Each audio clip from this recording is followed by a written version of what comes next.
সবাইকে রং লেখা আর্টে স্বাগতম। আবারও একটি অন্যরকম ভিডিও নিয়ে আসলাম। তো বন্ধুরা দেখো, এই যে লাল রং দিয়ে গোল দেওয়া হচ্ছে, তোমরা হয়তো বুঝেই নিয়েছো যে হয়তো এখানে লাল রং দেওয়ার অর্থই যে বাংলাদেশি ন্যাশনাল ফ্ল্যাগ। হ্যাঁ বন্ধুরা, অবশ্যই ন্যাশনাল ফ্ল্যাগ আঁকাচ্ছি।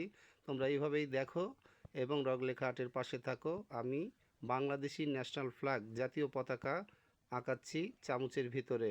তো মাঝখানে লাল রং দেওয়া হলো, এর পাশে এখন সবুজ, গাঢ় সবুজ রঙগুলো তুলির ছোঁয়ায় একে একে সৌন্দর্যটা পাবে, বৃদ্ধি পাবে। তো বন্ধুরা দেখো এবং পাশে থাকো।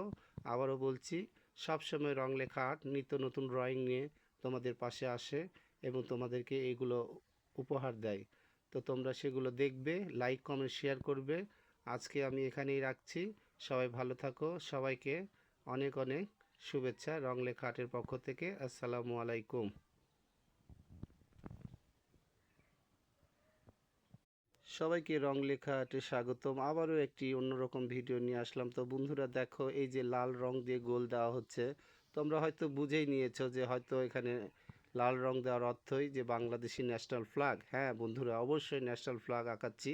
তোমরা এইভাবেই দেখো এবং রং লেখা আর্টের পাশে থাকো। আমি বাংলাদেশি ন্যাশনাল ফ্ল্যাগ, জাতীয় পতাকা আঁকাচ্ছি চামচের ভিতরে। তো মাঝখানে লাল রং দেওয়া হলো, এর পাশে এখন সবুজ, গাঢ় সবুজ রঙগুলো তুলির ছোঁয়ায় একে একে সৌন্দর্যটা পাবে, বৃদ্ধি পাবে। তো বন্ধুরা দেখো এবং পাশে থাকো।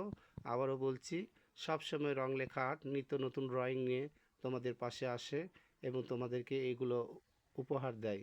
তো তোমরা সেগুলো দেখবে, লাইক কমেন্ট শেয়ার করবে। আজকে আমি এখানেই রাখছি। সবাই ভালো থাকো। সবাইকে অনেক অনেক শুভেচ্ছা রং লেখা আর্টের পক্ষ থেকে। আসসালামু আলাইকুম।